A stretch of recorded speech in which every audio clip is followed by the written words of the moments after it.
The night is dark and echoing with vampires. Somewhere in Virginia, autumn 1991.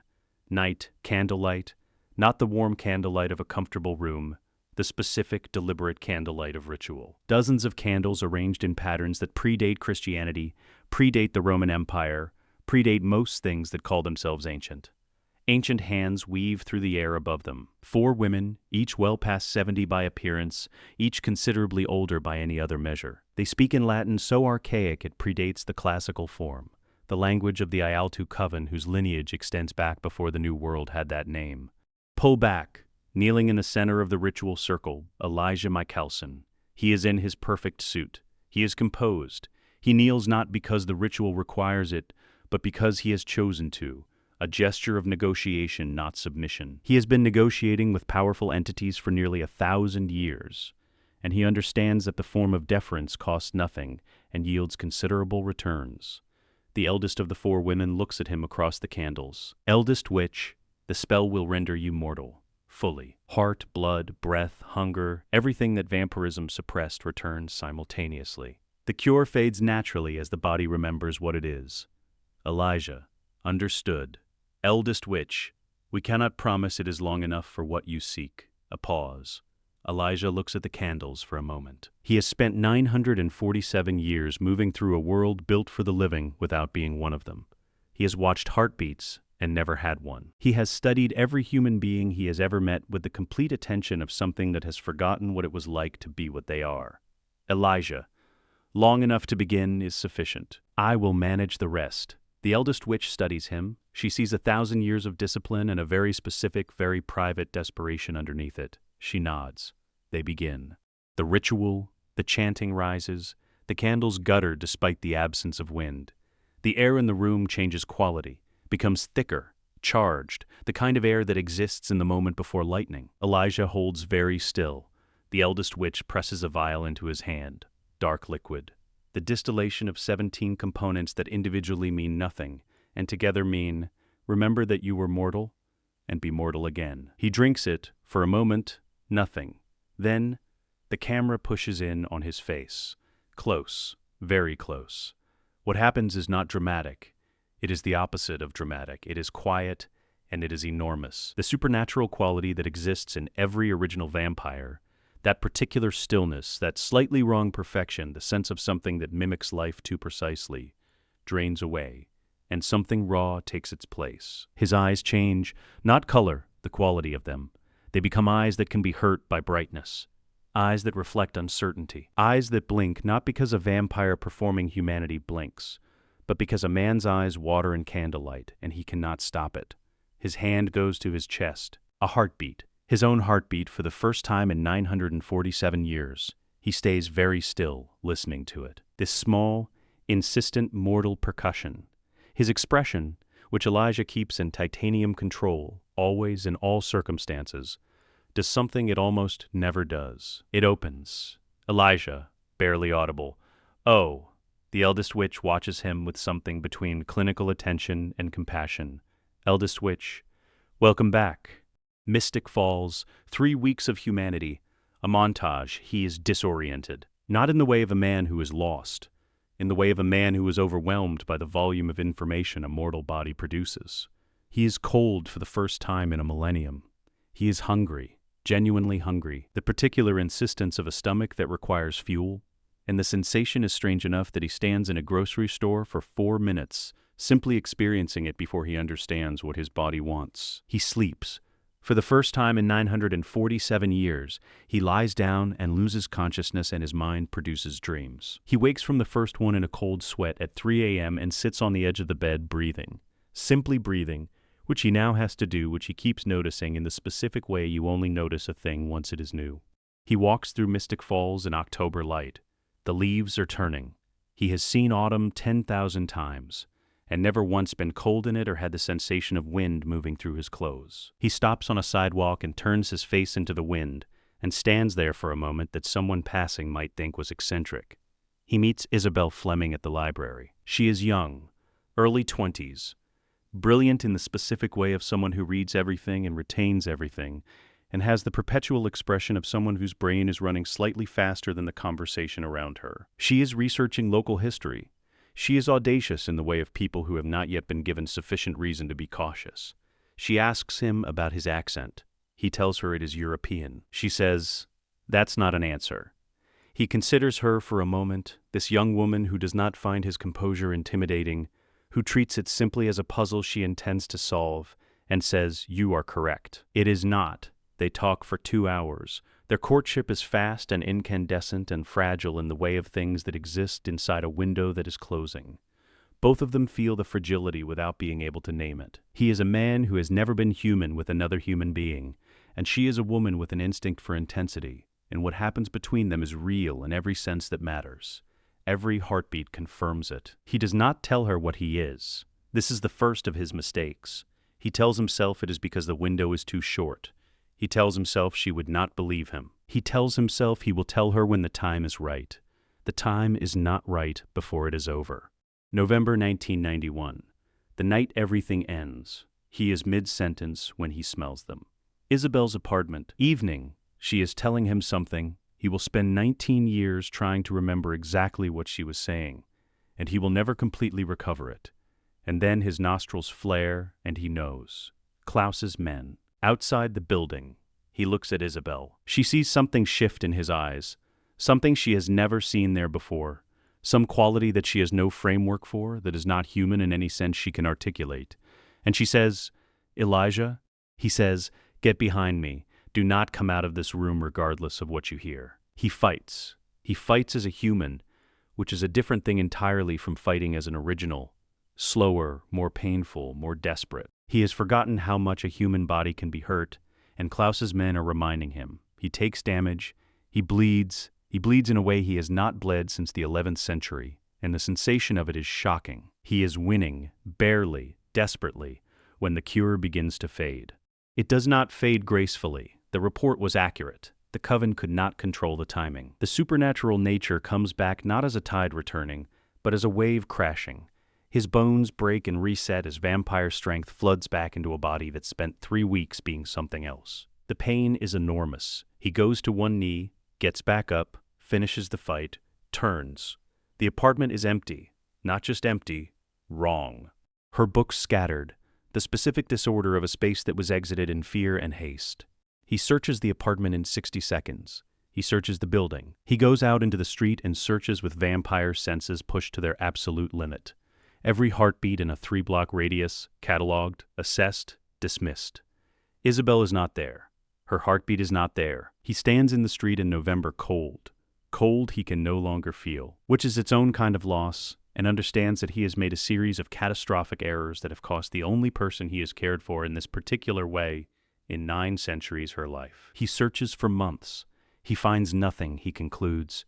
She and the child she was carrying, a child he did not know about, because she never told him, because there was not enough time, are dead. He files this conclusion in the place where he keeps things he will not allow himself to think about too often. He returns to his brother's world. He continues. He mourns in private, which is the only way Elijah Mikaelson knows how to mourn. "I spent 19 years believing I had destroyed her. I was wrong about what I destroyed. I was wrong about a great many things." Mystic Falls, Virginia. October 2010. Match cut from 1991 to 2010.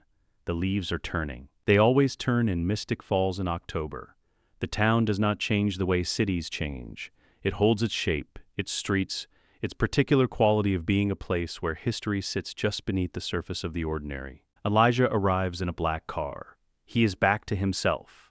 The suit, the composure, the absolute composure of a man who has buried everything personal under a millennium of discipline and political calculation. He has received intelligence from Slater, a vampire with connections to the doppelgänger network, that a Petrova doppelgänger exists. A human girl. Living in this town, her name apparently is Elena Gilbert. He deals with Trevor first. The punishment is efficient. Trevor knew the rules. The rules were broken. Elijah is not cruel about it. He is simply final, which is its own kind of cruelty. He gives Rose amnesty as promised. He honors agreements because he is a man who honors agreements, which is one of approximately 3 things he values about himself. He walks toward the Salvatore mansion. He knows what he is going there for. A doppelgänger, an asset for a plan, a means to an end that he has been working toward for long enough that the personal cost of it stopped mattering decades ago. He walks up the path. He is completely certain of who he is and what he is doing. He has no idea what is about to happen to him. He reaches for the door. Elijah. V.O. The universe has a particular cruelty for the man who thinks he knows exactly what is coming. The Salvatore mansion, continuous. Elijah opens the door without knocking because he is Elijah Mikaelson, and the concept of requesting admission into spaces is one he finds largely inapplicable to himself. The scene begins as it does in canon. Composed, precise, almost courteous. There is a particular manner Elijah has perfected over centuries. It is the manner of someone who has already decided every outcome and is simply waiting for the room to catch up. Stefan and Damon Salvatore are in the foyer. They have the specific bearing of men who know they are outmatched and are performing readiness anyway, which Elijah finds more admirable than he would acknowledge. He is looking for the doppelganger. His gaze moves to the doorway. Elena Gilbert enters the room. She is at approximately 15 feet when it happens. Elijah's nostrils flare. It is almost imperceptible, the kind of movement that a human would not clock and that Stefan and Damon, occupied with their own tension, miss entirely. But the camera catches it. He has just encountered a blood scent that does not compute. Mortal blood, completely mortal, heartbeat, warmth, the full physiological signature of a human being, but carrying, underneath it, something that has no business being in a human body, a supernatural marker that Elijah has only ever smelled on himself and his siblings, the specific, unmistakable olfactory signature of the Mikaelson bloodline. In a human, which is impossible, which has never happened before in the entirety of the Mikaelson family's existence. Elijah goes utterly still, not the predatory stillness of a vampire evaluating a threat, the arrested stillness of a being experiencing genuine cognitive dissonance for the first time in centuries, the specific paralysis of a mind that has encountered data it does not have a framework to process. He is aware that he has gone still. He controls it within 2 seconds. No one in the room notices the lapse. He listens. Past Stefan's heartbeat, past Damon's. Damon technically does not have one, which is simply a gap in the soundscape Elijah has learned to navigate. Past the ambient sounds of the house, to Elena's heartbeat. He listens to Elena Gilbert's heartbeat for the first time, and the world becomes briefly very narrow and very precise. He has listened to millions of heartbeats across a millennium. He has listened to Isabel Fleming's heartbeat in a Mystic Falls apartment in November 1991, and he has been listening to its absence ever since. Elena's heartbeat does not sound like Isabel's. It is not identical, but it carries the harmonic, the structural echo, the way a child's voice echoes their parents without being identical to it, the shape of the sound underneath the sound, the thing that exists between generations. His expression, which Elijah keeps in titanium control, always in all circumstances, fractures for approximately 2 seconds. He recovers, but from this moment he is not collecting a doppelganger. The triple confirmations happen within 30 seconds of real time, intercut between Elijah's perspective and the room as everyone else experiences it. Stefan reading the pause as a threat. Where is she? To everyone in the room, Elijah has simply paused before compelling the doppelganger. To the audience, his entire world has just ended and begun simultaneously. Elijah steps forward. He reaches for Elena's necklace, the vervain necklace she wears, and removes it in one smooth motion. Stefan lurches forward. Elijah stops him with one hand, the left hand without looking at him the way you stop a door from closing, and moves him 3 feet to the right, not violently, simply as a fact. Elijah holds the necklace. He is doing something that looks like examining it, and he is actually doing something else entirely, reading lineage. His eyes close for 3 seconds. What he sees? Isabel Fleming, young, brilliant, alive. The Fleming family line extending back through Virginia generations, and himself, 1991, a man with a heartbeat in an October kitchen, human and reckless, and in love with a woman he had not told the truth. He opens his eyes. Elena is looking at him. She has been watching his face during those 3 seconds, and she has seen something in it that she cannot name, something she has never seen in any supernatural being she has encountered. She has seen a monster cry with their eyes. She has seen vampires perform grief. She has never seen an original be struck. Elijah's expression when he opens his eyes is not a vampire's expression. It is a man's. He reaches out, not to compel. The compulsion is the third confirmation, and he needs it, needs the information, but he will not force through it. He tries to compel Elena.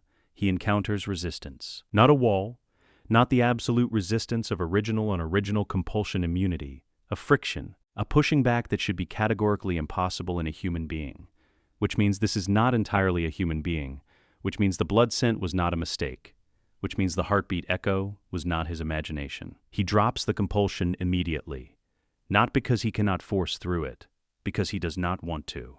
He looks at Elena Gilbert for a long moment. She looks back at him. She is, he notices, the only person in this room who is not performing anything. Stefan is performing readiness. Damon, descending the stairs now with his particular expression of sardonic threat, is performing danger. Elena is simply present, watching him, processing him, making a genuine assessment. He thinks, she looks at a room the way I look at a room. He does not say this.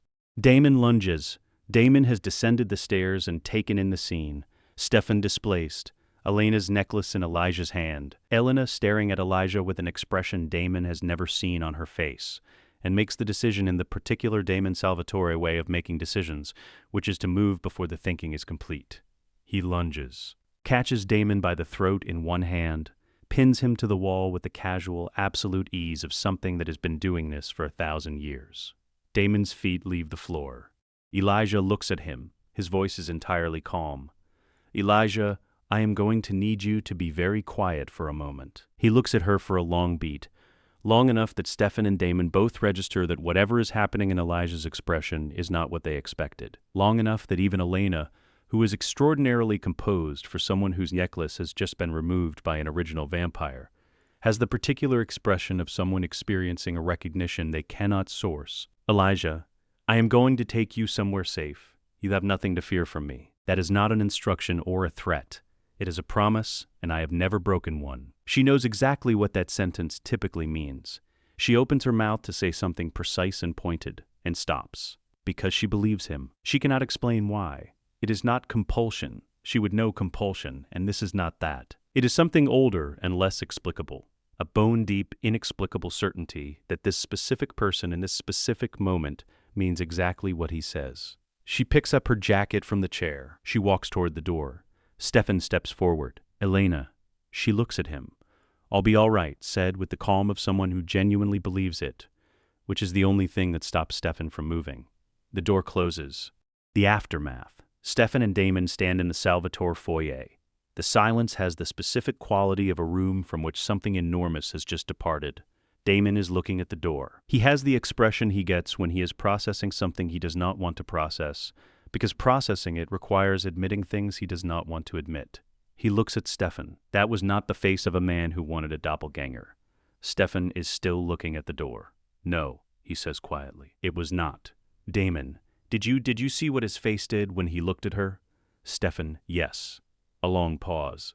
The Mikaelson safe house. That night. A townhouse of severe, beautiful elegance. Books floor to ceiling, not for show, the way some people use books as aesthetic objects, but used books, annotated books, books that have been read and reread across decades. A fireplace, furniture that is old without performing oldness, things that are simply what they are because they have been here long enough to stop being anything else. No visible security, absolute impregnability. Elena steps inside and takes the measure of the space the way she always takes the measure of a space. Quickly, precisely, noting exits and sight lines, and the relative positions of objects. She has always done this. She has never had a framework for why. Elijah goes to the kitchen. He fills a kettle. He locates a specific tea without hesitation, Earl Grey, second shelf, next to the Lapsang Souchong, and prepares 2 cups with the efficiency that suggests he knows what he is doing. He brings both cups to the sitting room, sets them on the table. Elena looks at her cup. She takes it one specific shade of dark, exactly the shade he has prepared. She is not asked. She looks at the tea, then at him. She does not say anything about it. She files it. Elijah sits across from her. The fire is between them. There is a silence, not an uncomfortable silence, which is stranger still, because this should be the most uncomfortable silence in Elena Gilbert's experience, and it is not. Then Elijah speaks. The explanation, he does not rush. This is the first thing Elena notices. He does not handle the truth with any of the urgency that everyone in her life handles truth, which is always either too fast, spilling things because the dam is broken, or too slow, hedging and managing and softening. He tells her about the Ialtu coven first. He explains the temporary cure, what it was, why he sought it, what it cost. He explains what 3 weeks of humanity felt like after 947 years. He describes this precisely and without performing emotion about it. He is delivering information. That the information has weight does not change the manner of delivery. He tells her about Isabel Fleming. He describes her as she was in 1991, brilliant, reckless, alive in the specific way of someone whose curiosity has not yet found the edges of what it can survive. He describes their 3 weeks with the same precision he applies to everything: the library, the October light, the particular quality of the incandescent and fragile thing that existed between them. He does not editorialize. He does not perform grief. He is a man delivering a factual account that is costing him something visible, and the cost is visible precisely because he is not performing it. Elena listens without interrupting. She is extraordinarily still. She has always been still when she is processing difficult information. Not the stillness of someone checked out, but the stillness of someone whose mind is moving very fast in a very quiet way. She looks like him when she does this. Neither of them knows this yet. The audience sees it. Elijah continues. The attack, the cure fading, the apartment, what he found and what he concluded, and the months of searching that found nothing. He places a document on the table, not a birth certificate. Those were falsified. This is a handwritten confirmation from the Ialtu coven, produced that afternoon when Elijah went to them directly after leaving the Salvatore mansion. Blood lineage confirmed. The Mikaelson bloodline marker in a human born in January 1992 to a woman named Isabel Fleming. He looks at Elena directly. Elijah, you are not the doppelgänger. You are not a hostage. You are my daughter, Elena, and I am going to spend whatever remains of eternity making certain you are never in danger again. Elena's response: the world fractures, not in the dramatic, cinematic way, not the gasp and the tears and the immediate emotional release, in the quiet way, in the way of someone whose foundations have shifted beneath them and who needs a moment to find out if they can still stand on the new configuration.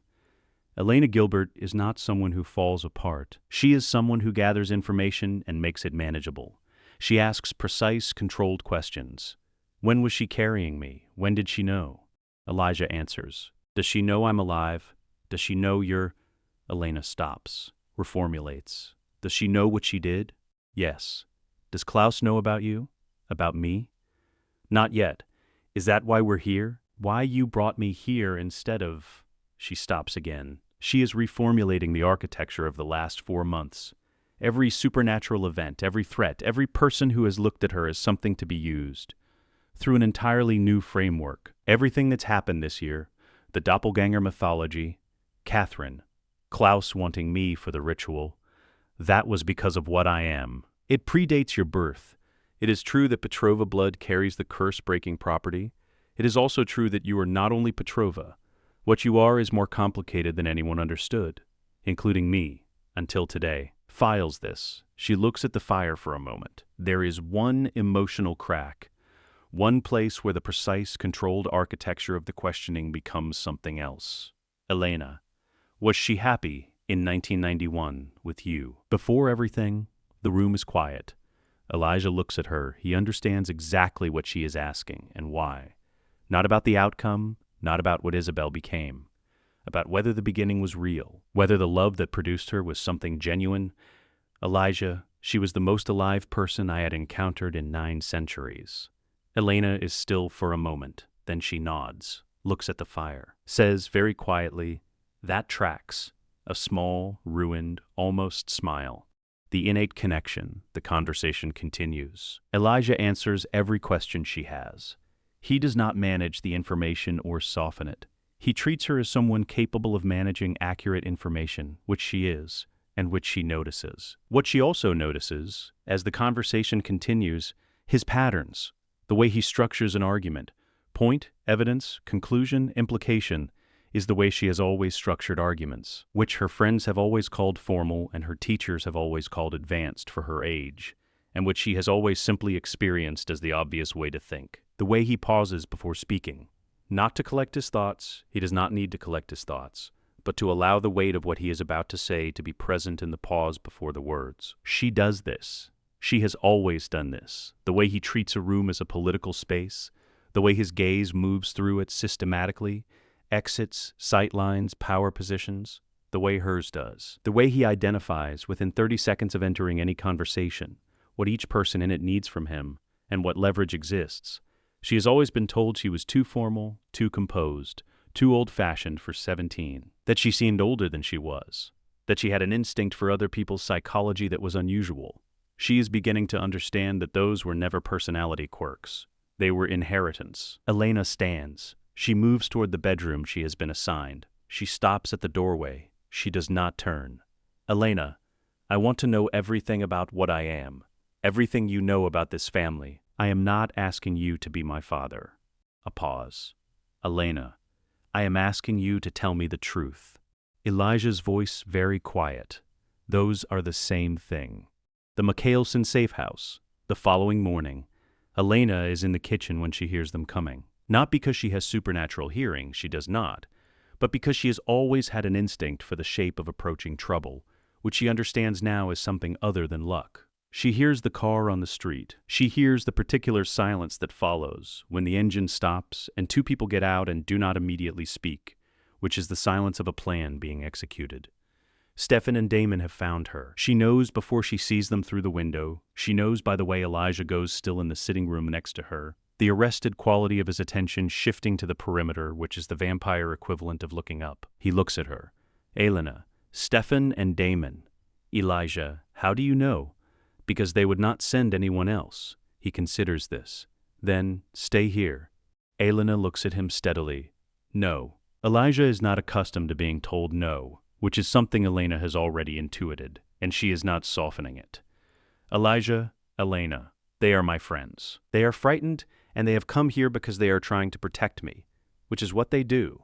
I am going to be present for this conversation. That is not a request. Then Elijah moves toward the front of the house, and Elena is aware that he has simply accepted her position without negotiating it further, which surprises her slightly. She follows him. The assault. Stefan and Damon arrive with a plan. It is not a bad plan, as plans to assault original vampires go. Vervain grenades from Bonnie's supply, sourced through the Bennett family grimoires, and considerably more potent than commercial vervain. White oak ash daggers, 2 of them, 1 per Salvatore, tips coated in the ash that can temporarily neutralize an original. Bonnie herself is 3 blocks away with a locator spell active and a channeling circle ready. They have done genuine preparation. Elijah registers this. He is not dismissive of effort, even when effort is inadequate. It is inadequate. Damon moves first, which is predictable. Damon has always been the brother who moves while Stefan is still weighing probability. He comes at Elijah from the left with the speed of a 170-year-old vampire and a vervain grenade already pulled. Elijah steps left, takes Damon's wrist in one hand, redirects the momentum of the throw so that the grenade goes wide into the garden, and places his palm flat against Damon's sternum. Damon goes backward through the doorway and into the front garden at a velocity that is not quite violent and is entirely controlled. Stefan, simultaneously, has come from the right with the ash dagger. Elijah turns. He does not reach for the dagger. He reaches for Stefan's wrist at the exact angle that makes the grip mechanically impossible to maintain. The dagger falls. Elijah holds Stefan's wrist with one hand and looks at him with the patient expression of someone who could end this at any time and has chosen not to. Elijah, I expected better from you, Stefan. Damon, I understand. You are the one who thinks before he acts. Stefan held. Where is she? She is safe, and she is here of her own. Both Salvatores look at her. Elijah, without looking away from Stefan, releases him. This is the moment. Damon has gotten back to his feet. Stefan is rubbing his wrist. Both of them are looking at Elijah, at the fact that Elena spoke and Elijah stopped, immediately, without being asked twice, without extracting any condition or making any performance of it. They have never held that position with Elijah Mikaelson. They have never held that position with any original vampire. Elena has it. She has had it, apparently, since approximately the moment she got into the car with him last night. Damon's expression goes through several things in quick succession: relief at seeing her, confusion at the dynamic, the particular expression he gets when reality is doing something he does not like and cannot argue with. Stefan is simply watching Elena's face, reading something there that he is not ready to name yet. The declaration. Elijah turns to face Stefan and Damon fully. He is not raging, he is more frightening than that. He is calm in the specific way that 1,000 years of absolute certainty produces. The calm of someone for whom this outcome was always going to be this outcome, and who has already accounted for every response. Elijah, I want to be absolutely clear. Elena is a Mikaelson. She is under original protection. If either of you approaches her without my consent, or places her in danger through your actions or your failures, I will remove that obstacle permanently. This is not a negotiation, it is a statement of fact. Damon finding his voice. She has friends here, a life, a brother. You cannot simply. This specific look, the one Elijah reserves for people who are saying something he has already considered and dismissed, is very quiet and very complete. Elijah, I can. The question is whether I will need to. He turns to Elena. Both Salvatores watch Elena Gilbert weigh a decision that has nothing to do with saving them. This has never happened before. Elena's decisions have always in some way been triangulated through them. What they need, what they can handle, what will hurt them least. She has been the moral center of their world for over a year, and she has organized herself around that position so thoroughly that she has sometimes forgotten to occupy her own. She is not doing that now. Elena, you can visit, on my terms. Elijah will need to know when you are coming. I am not being kept here. I can leave when I choose, and I will come to you when I want to. But you do not come here armed, and you do not come here running a plan to extract me from a situation I have not asked to be extracted from. She looks at Stefan. I love you, both of you. Her eyes move to Damon briefly. What is happening here is not what you think it is. I need time to understand it, and I need you to let me have that time. Stefan looks at her for a long beat. He is reading her face the way he has always read her face, for the signs of compulsion, for the tells of fear suppressed, for anything that would indicate she is not fully herself in this room. He finds none of those things. What he finds instead is something he has never quite seen in her face before, a quality of resolution. Not the resolution of someone who has made a decision under pressure, the resolution of someone who has discovered something that was already true and is standing on it for the first time. Stefan. Okay. This small word costs him everything. His voice does not change. His face does not change. But Elena sees what it costs. She crosses the garden. She hugs Stefan. Properly, not the brief contact of managed emotion, but the hug of two people who have been through too much together to perform anything. Over his shoulder, her eyes find Elijah's. Something passes between father and daughter that has no name yet and does not need one, acknowledgement and the beginning of trust. Stefan pulls back. He holds her at arm's length for a moment, looks at her face. He does not say what he is thinking, which is, she is already different, not worse, not better. Different in the way of someone who has found a larger room and is beginning to understand its dimensions. He nods once, releases her. He walks away. Damon stays. Damon has not moved. He is standing in the garden where he landed after Elijah redirected him, and he has been standing there through the entire conversation. And he is looking at Elena with an expression that is doing multiple things simultaneously and successfully hiding only some of them. Elena crosses to him, Damon in a voice that is performing carelessness and failing at it. So, you're just staying. Yes. With him. Yes. The man who walked into our house and Damon. He stops. Elena looks at him for a moment. She has always been able to read Damon better than he would like, which is one of the things he has never fully forgiven her for. I know this is hard. I know it looks like something frightening from where you're standing, but you are looking at it from the wrong angle, and when you are ready to look at it from the right one, come and talk to me. She pauses. He did not take me, I came. There is a difference. Damon is quiet for a moment. Then, with the particular expression he has when he is going to say something true that he would prefer not to say, your face was different when you walked out with him last night. I have seen your face do a lot of things, and I have never seen it do that. Elena, I know. Damon, what was it? Elena, after a pause, I think it was relief. She goes back inside. Damon stands in the garden for a long moment. Then he walks away. To Stefan, on the street, very quietly. We just lost her. She was always going to be more than us. Damon does not answer. That is the worst part. He knows Stefan is right. Mystic Falls. The town square.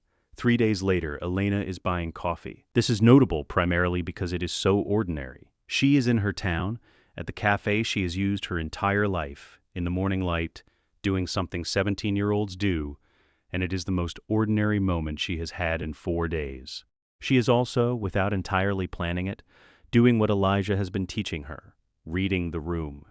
She is aware of the sight lines from the cafe to the street. She has noted the 3 other customers and assessed which 2 of them are human and which one is moving slightly wrong. The particular smoothness that passes for normal and casual observation but registers to someone who is looking. Specifically, she is looking specifically now. She is not afraid of this, which surprises her. The not-quite-human customer, a vampire she does not recognize, 40s in appearance, wearing the particular expression of someone with an agenda, stands and moves toward her. She goes still, ready. He is approximately 3 feet away when he begins. The compulsion. She has been compelled before. She knows the sensation, the cold hand quality of it at the edges of her mind. The way it slides toward her will like water toward a drain.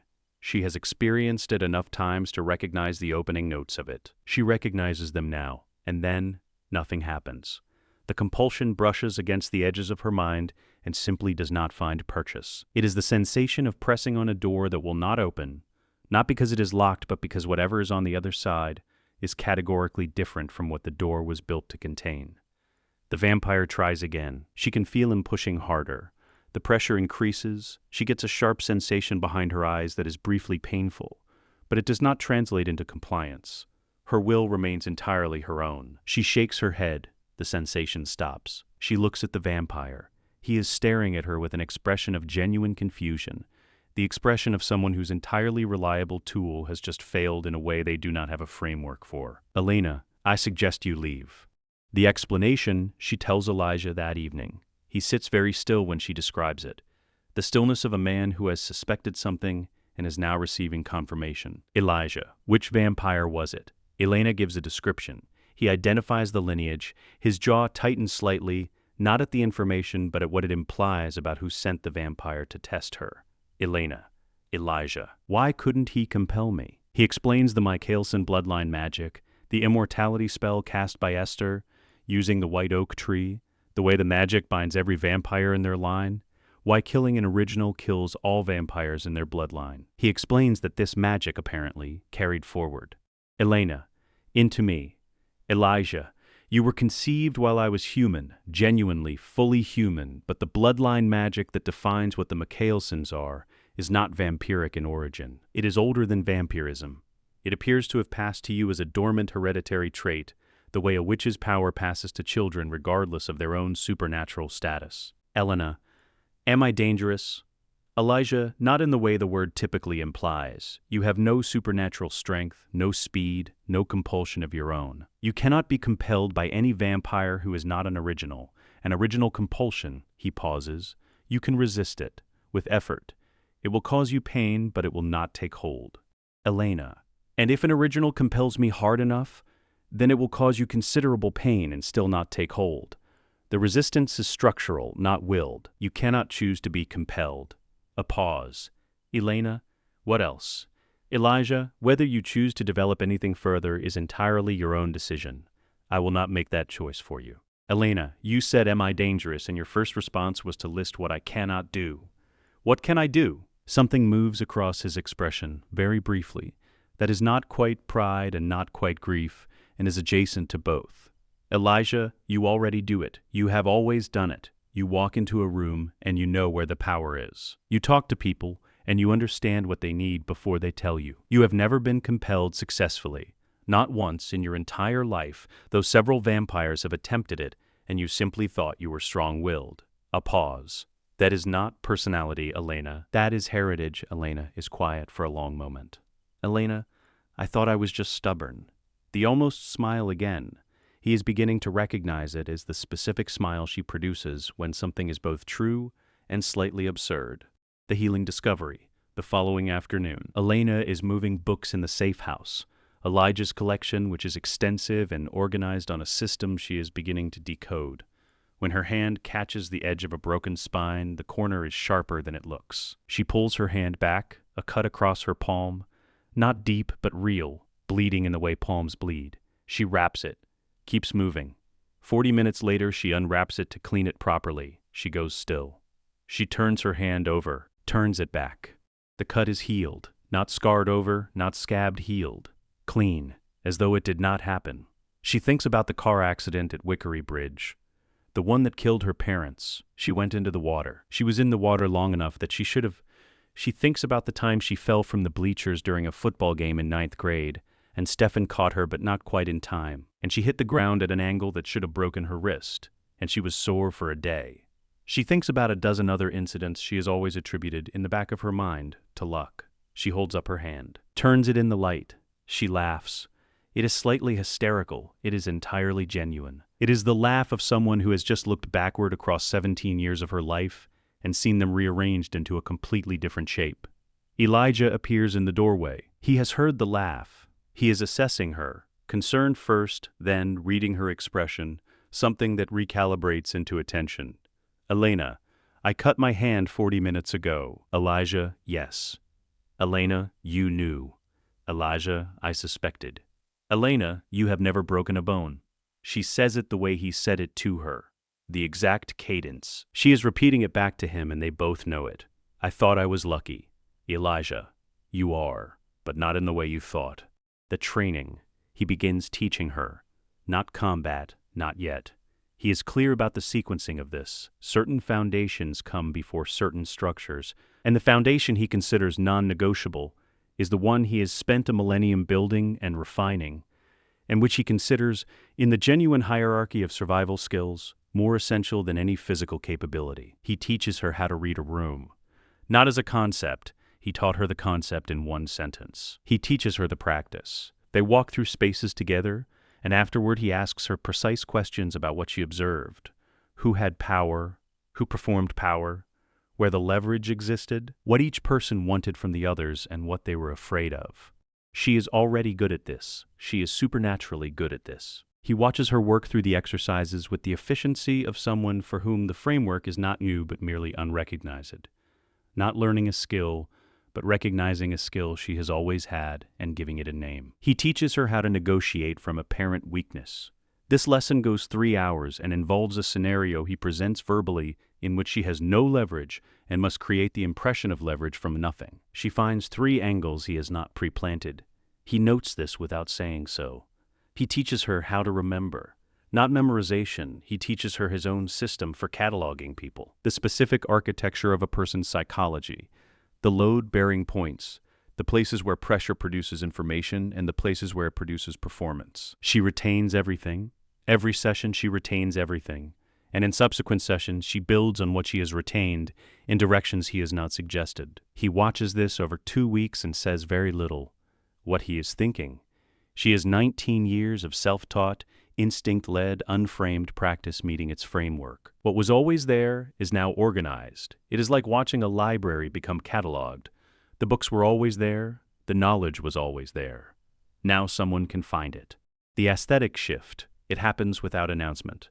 Elena begins gradually and entirely organically, choosing differently. Not because Elijah says anything, he does not. Not because Rebekah, who has begun appearing at the safe house with the specific energy of someone who has been waiting for a chance to play aunt, and is not going to waste it, makes any direct suggestion, though Rebekah does make suggestions constantly, about everything. Elena is spending time in spaces of severe, beautiful order.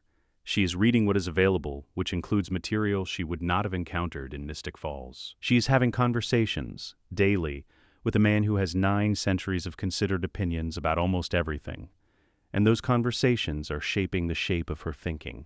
She dresses differently, not dramatically, gradually. More structured, more particular. The carelessness of adolescent comfort is replaced slowly with intention. Her friends notice. Bonnie, you look different. Elena, I feel different. Caroline tilting her head. You look like someone who knows where the bodies are buried. Elena, very dry. I am beginning to. Caroline stares at her for a moment. Caroline, okay, that was a very Elijah answer. Elena thinks about this. Elena, yes, I suppose it was.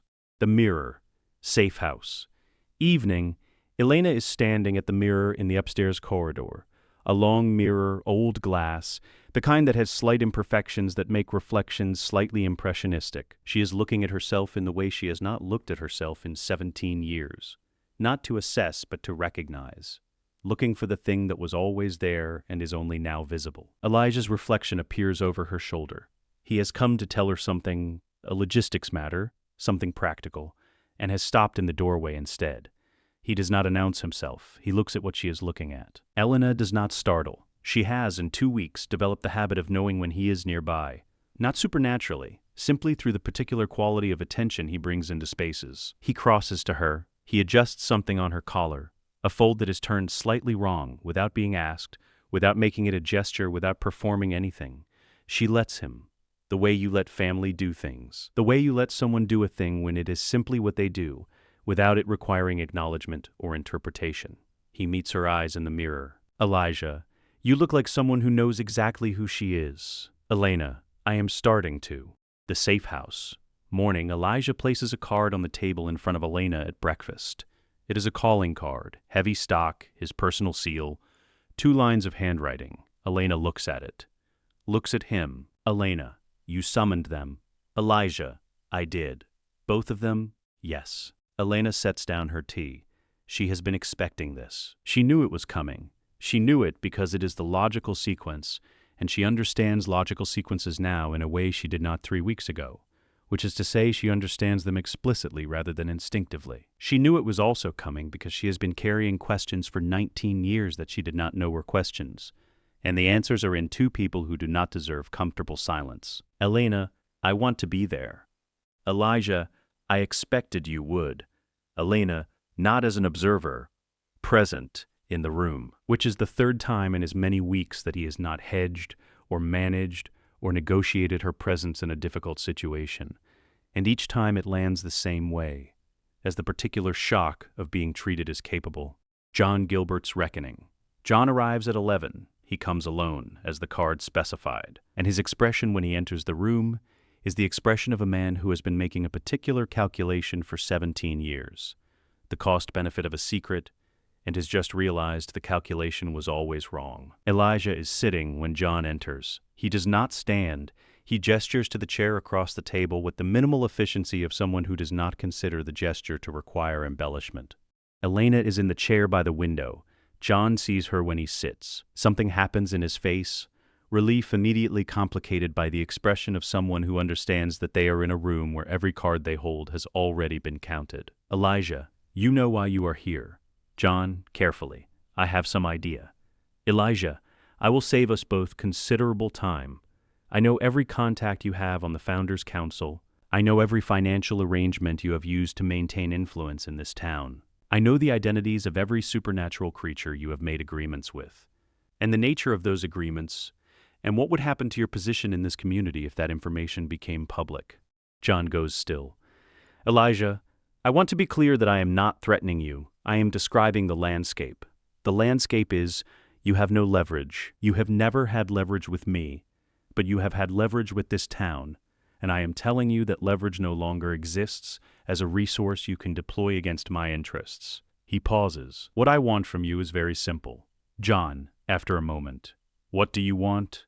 Elijah, you will deliver a full and complete account of every decision you made regarding Elena. From the moment Isabel contacted you, through the arrangement with the Gilberts, through every piece of information you monitored and withheld, directly to her, in her presence, without omission or framing. You will then withdraw every claim you have made on her future, formally and completely.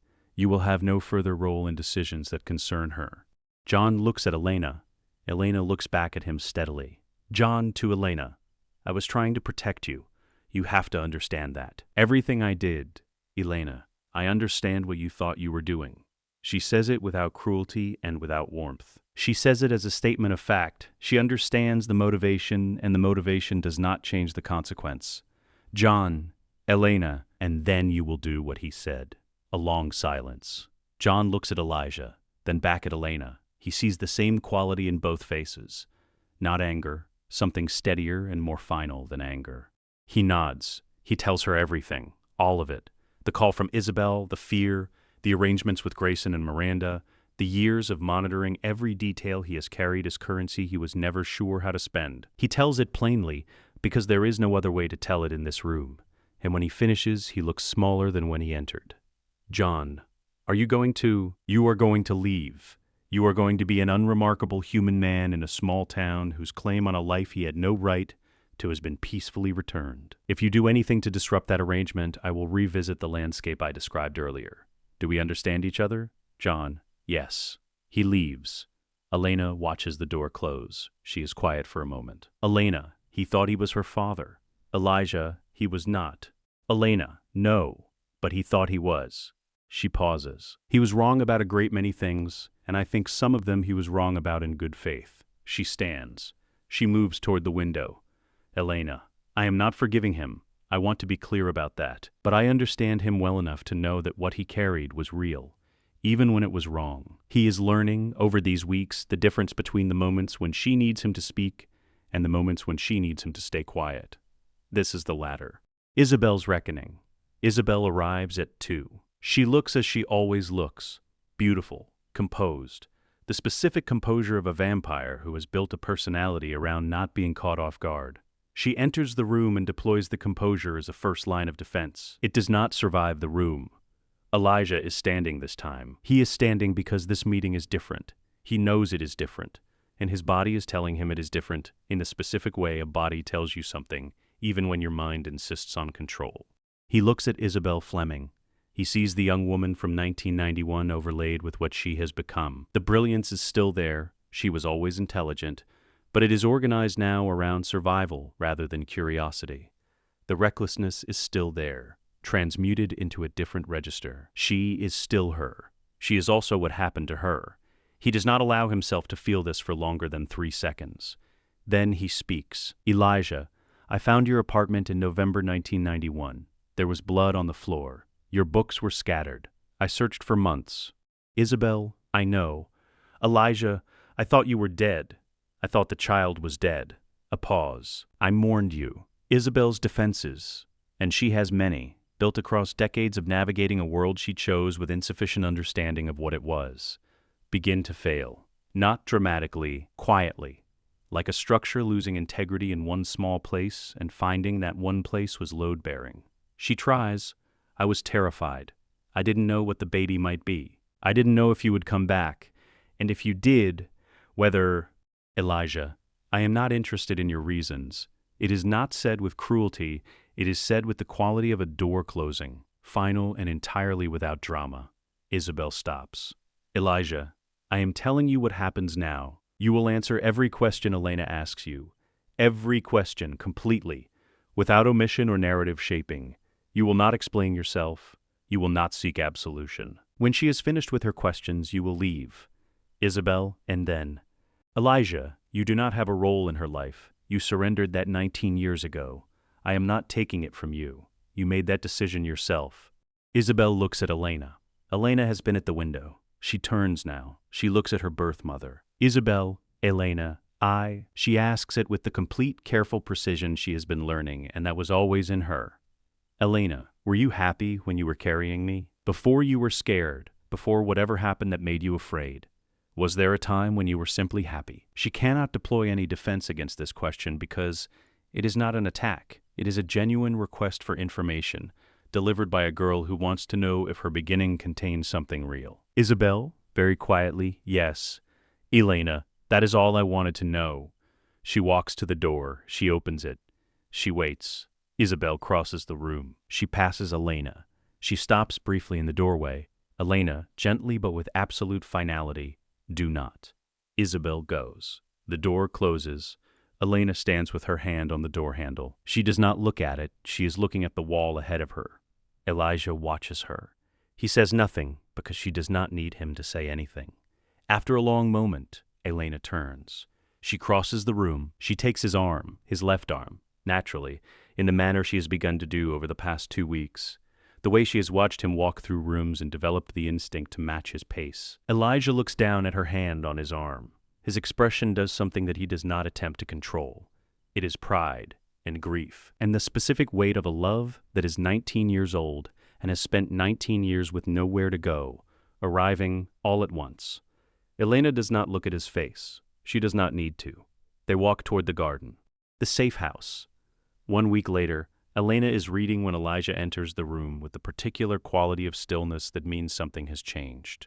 She has learned to read this. She has learned to read him, the subtle differentiation between his ordinary composure and the composure he produces when he is managing information he has not yet decided how to deploy. There is a difference of approximately 3 degrees in how he holds his shoulders.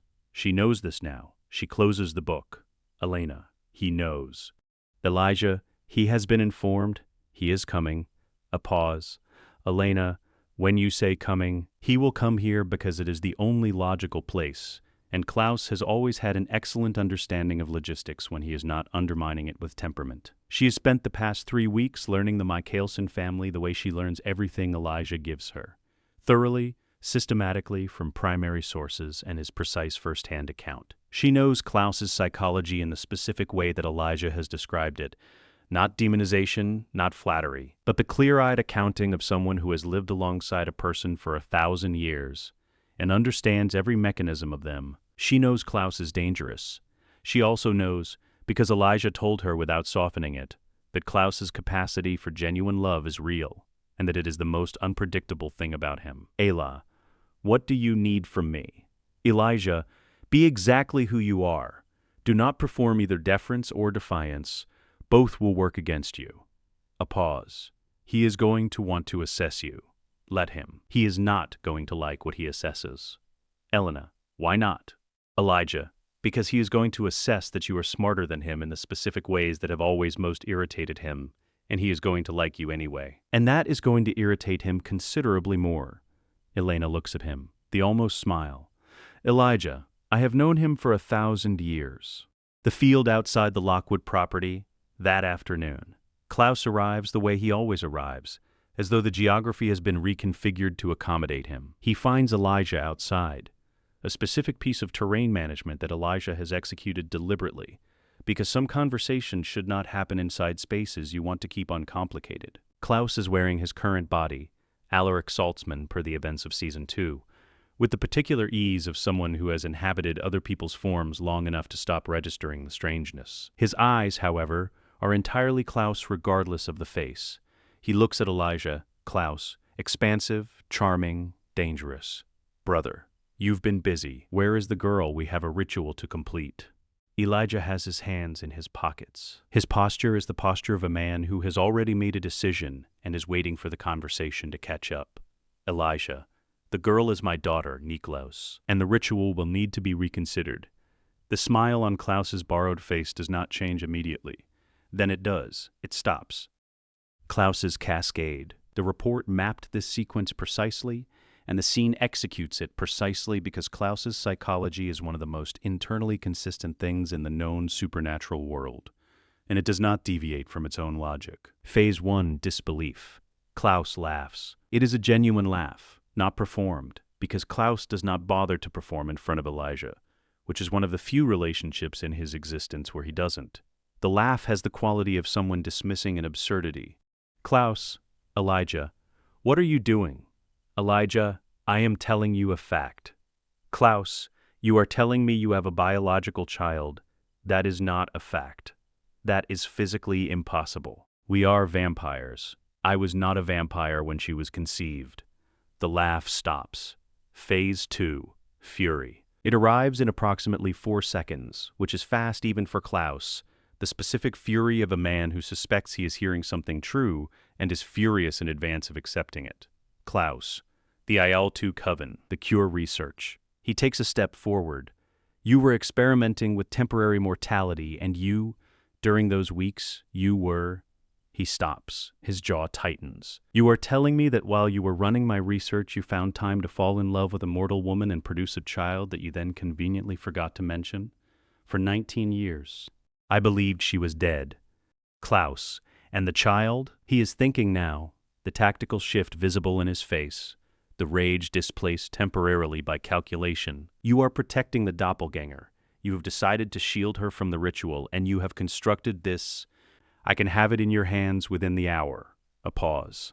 Or you can simply smell her blood yourself and know. In 1,000 years, he has developed the specific sensitivity of a person who has been betrayed enough times that detection became a survival skill. He is applying it now, fully. Elijah is not lying. Klaus, I want to see her. The meeting.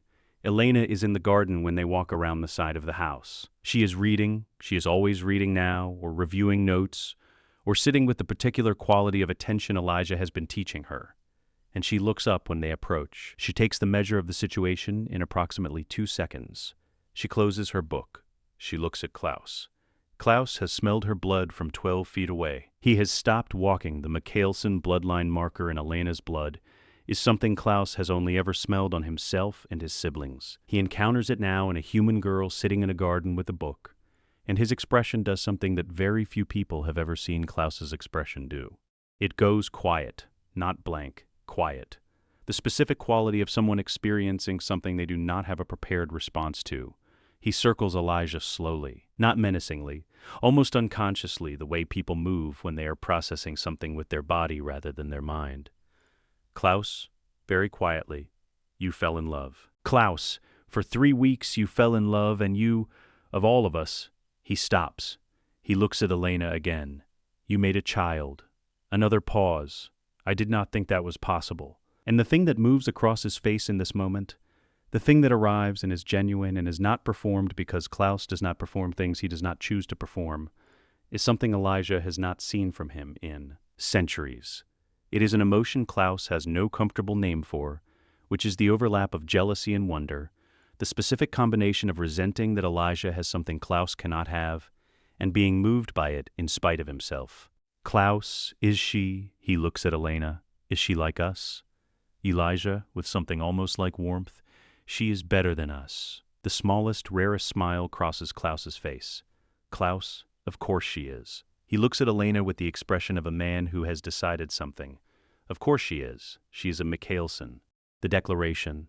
Klaus pivots, because Klaus always pivots.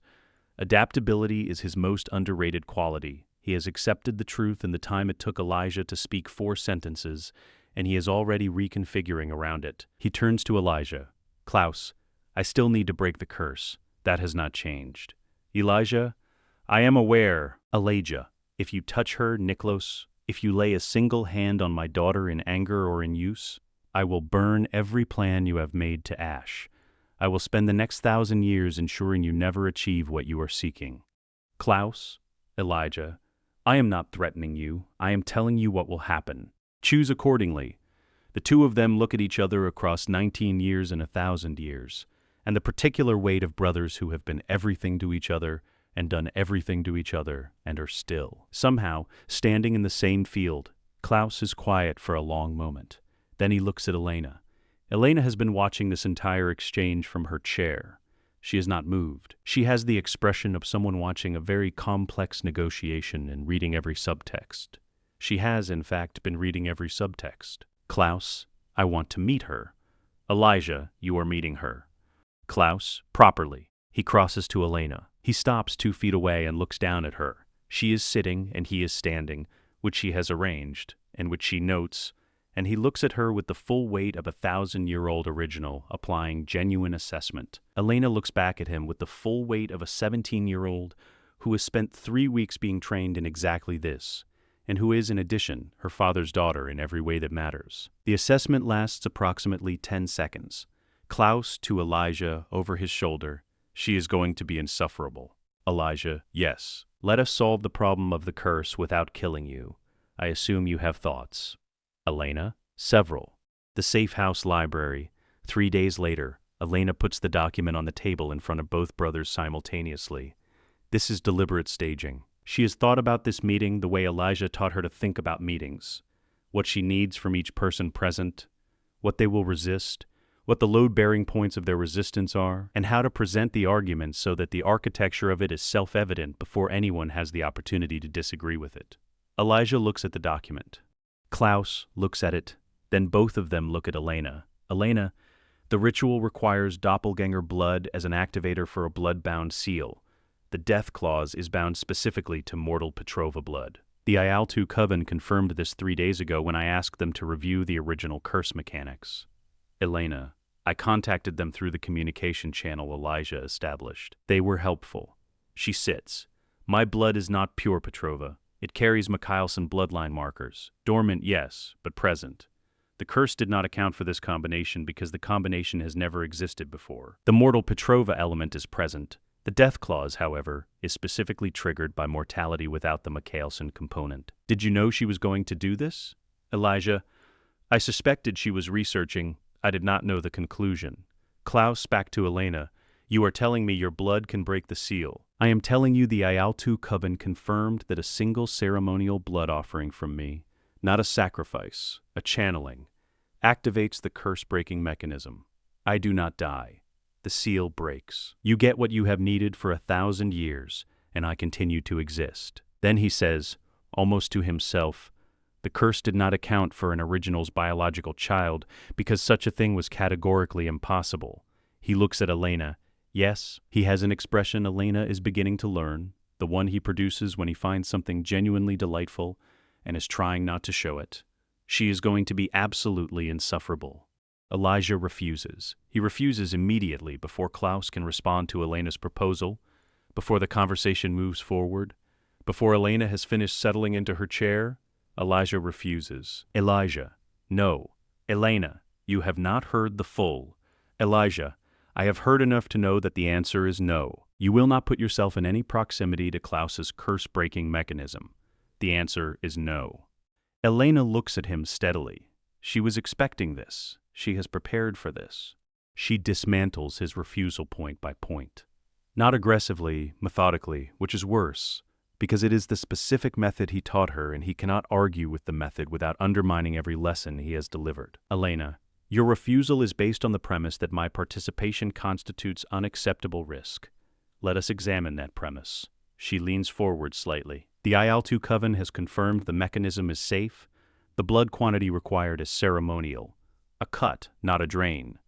The ritual does not require my death and cannot produce my death because the death clause does not apply to my blood. Elijah, the coven's confirmation is not... Elena, the coven's confirmation is the same quality of evidence you accepted when they confirmed my lineage. You cannot selectively apply evidentiary standards. Quote, Klaus from across the table, with the expression of someone watching a tennis match, she has you. Klaus holds up both hands in a gesture of non-involvement that is entirely unconvincing.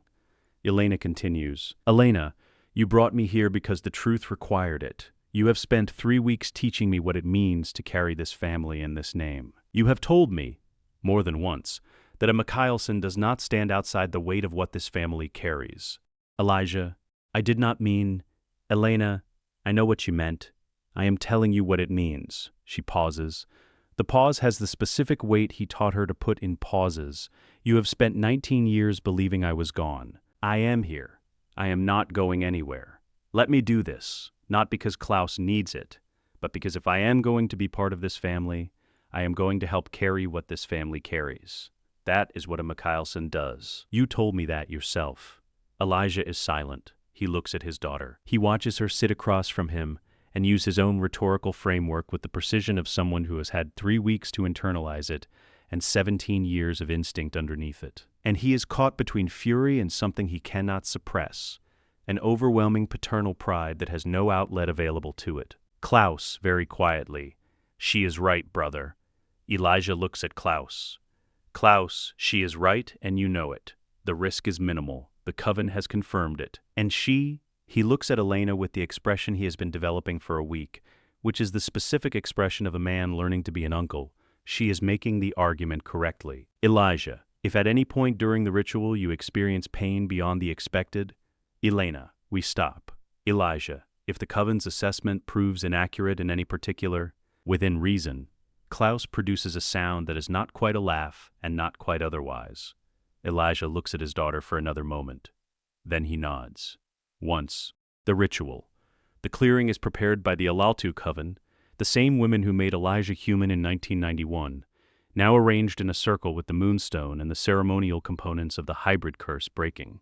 Klaus stands at the center. He has been in this configuration before, has been approaching this configuration for 1,000 years, but never with his brother beside him and never with a niece standing 10 feet away. And the difference is considerable. Elena stands at the ritual's edge. She is dressed, for the first time, in Mikaelson black. Not at anyone's suggestion, she chose it this morning. Simply and without announcement, and when she came downstairs in it, Rebekah, who had appeared the previous day with her characteristic delight, and had spent the last 12 hours behaving as though she had been given the greatest gift of her 1,000-year existence, had looked at her and said nothing, which was how Elena knew it was right. She looks composed. She is composed. She has had 3 weeks of learning to carry the weight of difficult things without performing either the weight or the composure, and she is doing that now. Elijah stands close. Not protectively, he promised not to hover, and he is honoring that, but present. Close enough to move if necessary. The eldest witch speaks. Elena steps forward when she is called. She offers her hand, her palm upturned, steady. Klaus accepts. He looks at her before anything else happens. This is not in the ritual's mechanics. It is Klaus for a moment being something other than what he is most of the time. Klaus, you understand that this is... Elena? Yes. Klaus, if this were to go, Elena, it will not. He looks at her for one more moment. Then he nods. The ritual proceeds. The moonstone begins to glow as the blood is offered. Elena does not flinch, which Klaus registers, and the magic moves through the established channels of the blood-bound seal. The mortal Petrova component activates the mechanism. The Mikaelson component navigates the death clause. The seal does not know what to do with this blood, because it was designed for a combination that has never existed, and that not knowing is the loophole, and the loophole is everything. The seal breaks. Klaus transforms. It happens in the field, not on a stone altar, not in sacrifice, not in death, in an open space with his brother standing guard and his niece watching. And the transformation is everything a 1,000-year-old curse releasing must be, which is enormous and violent and entirely his. When he comes back to himself, he stands in the field and breathes the air of someone who has finally become complete. He looks at Elena. Klaus, well, welcome to the family then. Elena, thank you, Uncle Nicholas. The word uncle stops Klaus cold. He turns away. He is checking the horizon. He is definitively checking the horizon, and the horizon is apparently requiring considerable attention. And neither Elena nor Elijah says anything about this. Elijah stands next to Elena. He places his hand briefly on her shoulder. Nothing more. She leans into it, just slightly, for just a moment. He lets her. Neither says anything. They watch the horizon with Klaus. Mystic Falls. 2 weeks later, Mikael arrives the way he always arrives, without announcement, without mercy, and with the specific quality of threat that comes from a being who has spent a millennium narrowing himself down to a single purpose and achieved that narrowness completely. He comes at night. He has intelligence. He has always had intelligence. Because the thing about a vampire who hunts vampires is that every other vampire is afraid of him, and fear is the most reliable information network that exists. He knows what has changed. He knows about Elena. He goes to find her first, not because she is the most dangerous target, because she is the most useful lever. Elena, alone, there is a window.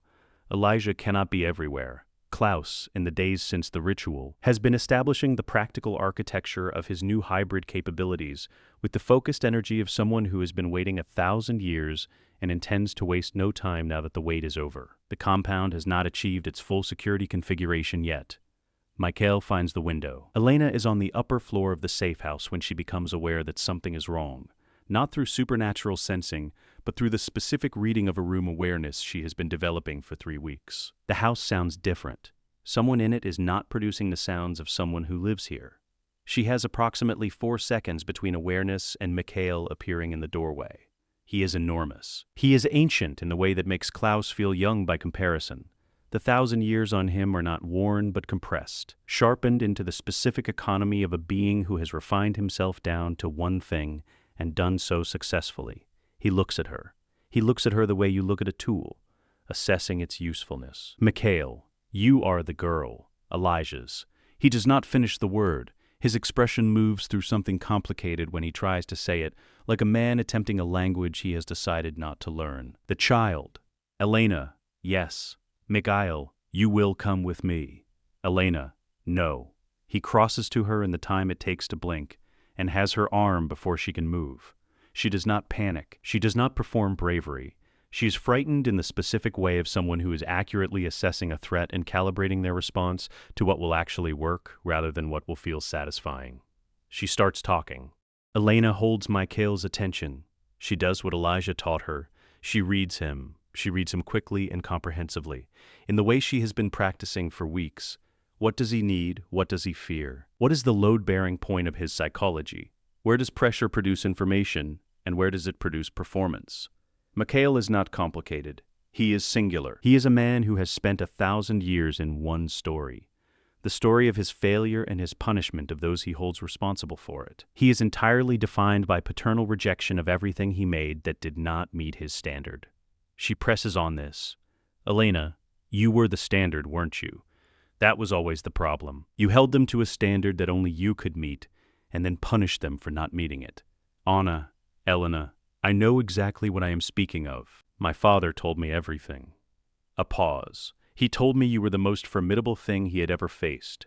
He did not say it with fear, he said it with grief. She lets this land. Does that surprise you? That your son grieves for you? After everything? He is not He has grieved for the father you could have been for 1,000 years. That is a significant amount of grief for a man to carry. It is not softening. It is something more complicated. The fractional disruption of a man encountering an argument he has not encountered before because no one has ever been stupid enough or brave enough to make it to his face. He looks at her differently for 1 second. That second is what Elijah needs. The brothers united. The message reached them both simultaneously. Elijah through his own awareness of the house going wrong, Klaus through the particular sensitivity of a new hybrid who has been paying attention to his niece's location. They come together. Not planned, not negotiated.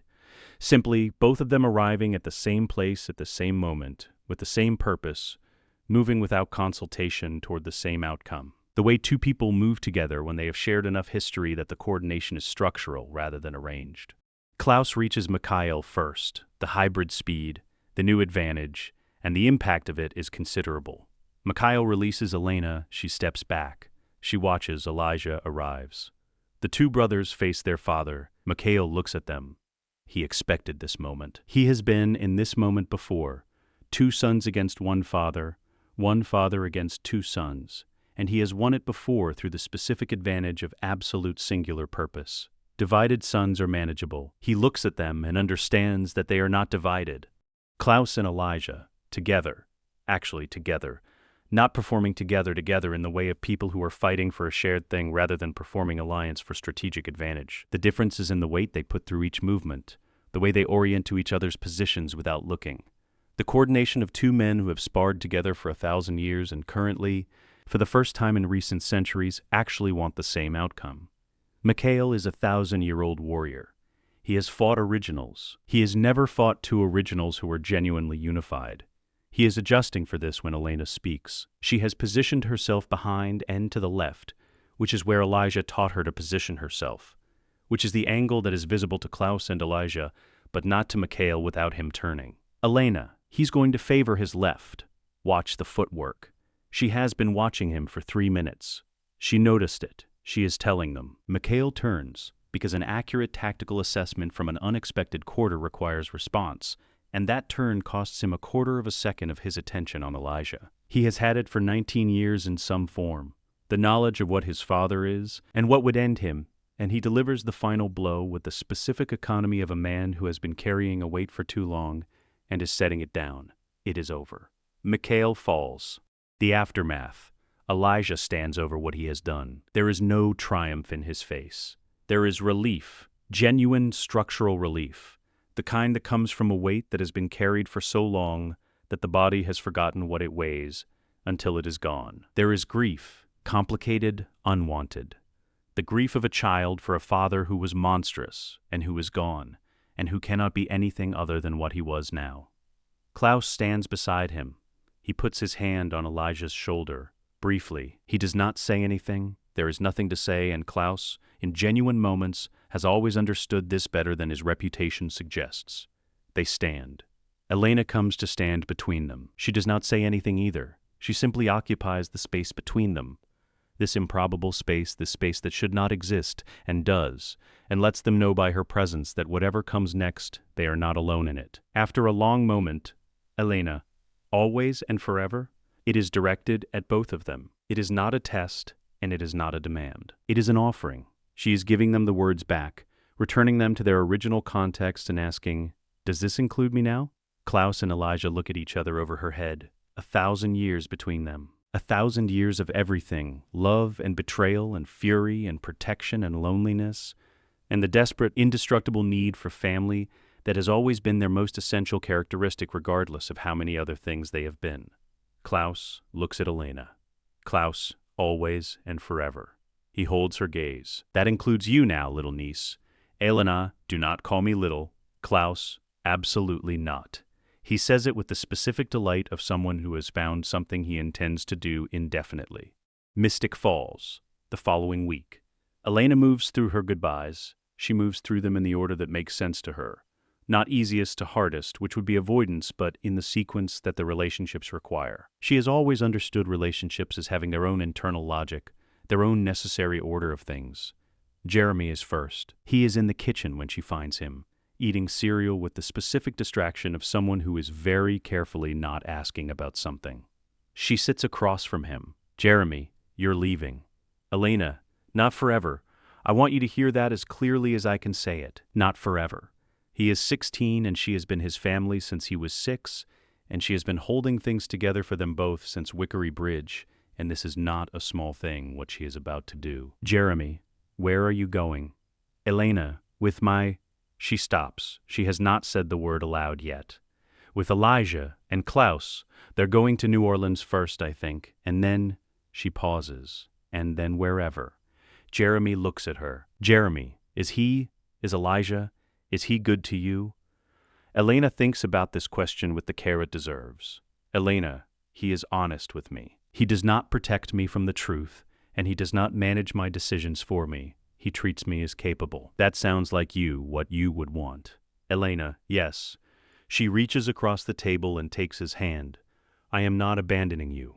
I am expanding. There is a difference. He does not say what he is thinking, which is that he has always known Elena was going to become something enormous, and has always been slightly afraid of it, and is more afraid now that it is here and she is sitting across from him in their kitchen for one of the last ordinary mornings they will have for a while. Jeremy, come back. Bonnie.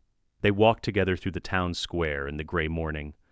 Bonnie has known something was building for weeks.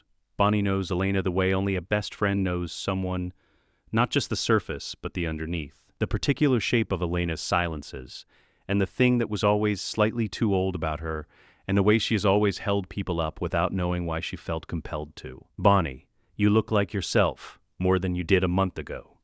Elena, I know, but you know what I mean. Elena, I do. They walk. Bonnie, don't let them turn you into something you're not. The Mikaelsons. All that, she gestures. Everything. Don't let it reshape you into something that isn't you. Elena, they didn't. That's the thing. None of this has been about becoming something new. She pauses. It has been about understanding what I already was. Bonnie, that was a very Elijah sentence. Elena, people keep saying that. Bonnie, it's not a complaint. She stops walking. They face each other in the gray morning light, two girls who have been through more than most and are going to go through more. Come back when you can. Call me constantly, and if Klaus is ever insufferable, Elena, he is always insufferable. Bonnie, then call me constantly and describe it in detail.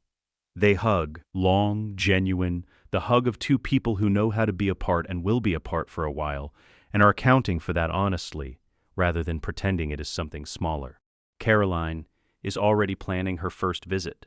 She has a notebook. She has questions about the compound's guest room situation and whether New Orleans has adequate supernatural infrastructure for an extended stay and whether Klaus's temperament is manageable or a project.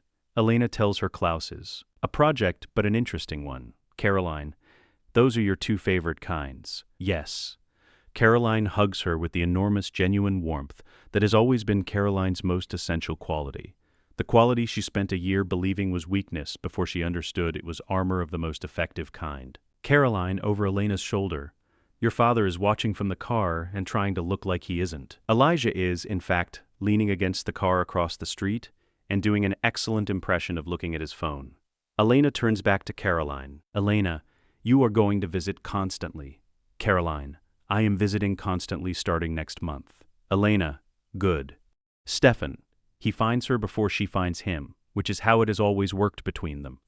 Stefan, who watches and waits and lets Elena come to him, has apparently reached the end of waiting this particular time. He is at the Wickery Bridge.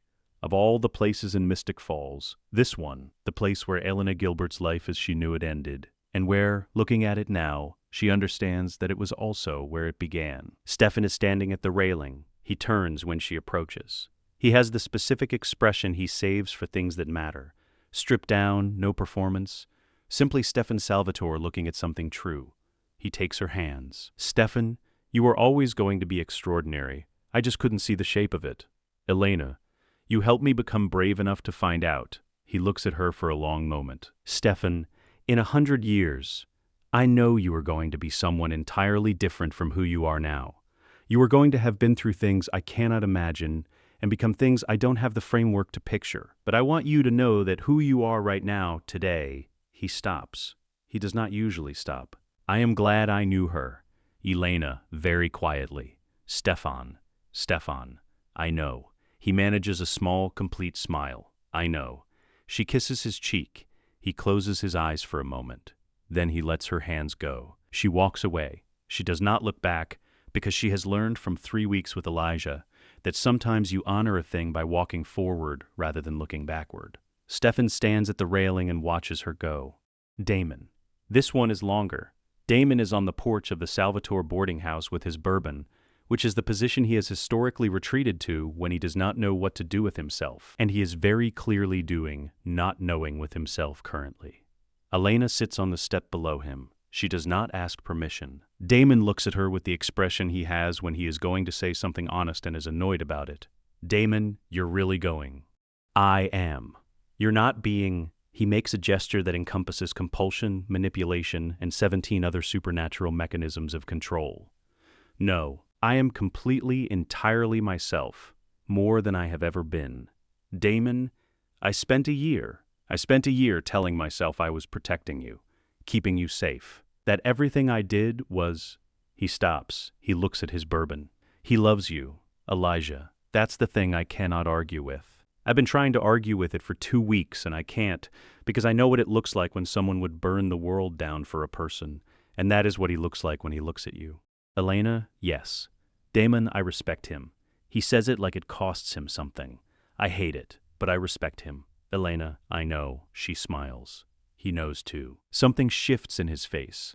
The usual architecture of it, the performance of careless danger, drops for a moment, and what is underneath it is simply a man who loves someone and has found something more complicated than loving them. Damon, you are better than this town. Elena, this town made me. Damon, yeah. A pause. Go do something worthy of it. She stands. She hugs him, hard, real, the way you hug someone when you know them completely and love them anyway. He hugs her back, for a moment, with no audience and nothing to perform, simply holding on. When they separate, she steps back. Elena, you are better than you think you are. I need you to believe that without me here to tell you. Believe it. She walks away down the path. Damon watches until she turns the corner. He does not say what he is thinking. He is thinking, she was always going to be more than us. And Stefan was right. We never had her. She was always going to be something we couldn't follow. He goes inside. The departure. The Mikaelson safe house, being prepared for departure. Klaus is, characteristically, already bored of Mystic Falls and full of plans that he is delivering to no one in particular, while wandering through the lower floor with the specific energy of someone for whom standing still has always been a form of imprisonment. Klaus, New Orleans first. I have arrangements to attend to. There is property there that requires reclaiming, a vampire community that requires reminding of certain hierarchical realities, and he stops. He sees Elena on the stairs. You look ready. Elena, I am ready. Klaus, you are wearing black. Elena, yes. He looks at her for a moment with the expression he has been developing for 2 weeks, which is something he would not name if asked, because naming it makes him vulnerable, and Klaus has a complicated relationship with vulnerability. Klaus, good. He turns back to his logistics. I was saying New Orleans first, and then I have 17 plans, only 2 of which are catastrophic, which is better than my average. Rebekah, which 2? Klaus, I'm not going to tell you that, Rebekah. That is the point. Rebekah is there. Of course she is there. She arrived 2 days after the ritual, with the specific energy of someone who has been given the greatest gift of her 1,000-year existence and intends to make full use of it. She has spent 2 days doing something in the vicinity of adopting Elena, which Elena has permitted with the specific combination of warmth and boundaries that has always been her most essential quality. Rebekah finds Elena at the window. "Rebekah, how are you?" Elena, "I feel like myself." Rebekah, "I mean it as the highest possible compliment. We are magnificent." She pauses. "Also terrible, but magnificently terrible, which is entirely different. For the last 2 days, Rebekah, you are going to be the best thing that has happened to this family in 1,000 years."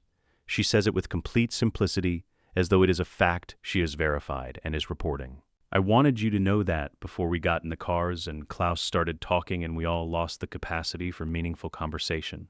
Elena looks at her, this woman who has spent 1,000 years wanting a friend, a family, someone to simply be an aunt to, and nods. The final scene. The three of them stand outside as the cars are loaded. Klaus, Elijah, Elena. Mystic Falls spreads out behind them in the morning light. Ordinary and human and small in the best possible way. The town that made Elena Gilbert, that gave her the Gilberts and the Salvatores, and Bonnie and Caroline and all the ordinary miraculous furniture of a life. The town where, 19 years ago, Elijah Mikaelson was briefly human and did not know it would mean this. Klaus, "So, where do we go first? I have 17 plans and only 2 of them are catastrophic." Elena, "You keep saying that." Klaus, "It remains true." Elena, "I want to see the world, every part of it that you have watched. I want to know all of it." Klaus, "That will take considerable time." Elena, "Good." She looks at Elijah. Elijah, "We have time. We have all the time there is." He says it with the specific quality of someone to whom this fact was always true, but has only recently become something to be grateful for, rather than something to be endured. Elena nods. She gets into the car. Klaus follows, immediately on his phone, already scheming. Elijah pauses. He stands at the edge of Mystic Falls and takes one last look. He has been in this town before. He has been here as an enemy, as a political operator, as a man hunting a doppelgänger. He has been here as a man who spent 3 weeks human and walked away believing he had destroyed everything he touched. He leaves it as a father. He gets into the car. The convoy moves. Mystic Falls grows small in the rear window. Elena watches it get smaller with her hand resting on the door. On her finger, a ring, not a daylight ring, not a supernatural object. A simple signet in the Mikaelson style, gold given to her by Elijah the previous week without ceremony. He placed it on the table in front of her and said only, "If you choose to wear it." She put it on immediately, and they have not discussed it since.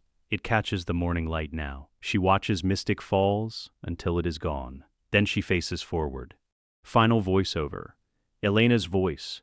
Present tense becoming past tense becoming present again. "I used to think the story of Mystic Falls was mine. I was the girl in the middle of everything. The one everyone was trying to save. The one who held the center while everything spun around her. I didn't understand then what I was in the middle of. I was not the center of someone else's story. I was the beginning of my own. My father spent 19 years believing he had lost me before he knew I existed. My uncle spent 1,000 years becoming someone who needed a family more than he needed anything else, and would not admit it. My aunt spent a millennium wanting someone to be an aunt too. I spent 17 years being the moral center of people who needed anchoring, without knowing why I was built for it, without knowing that the thing they were orbiting was not a quirk of my personality but a property of my blood. I know now, and I am going forward.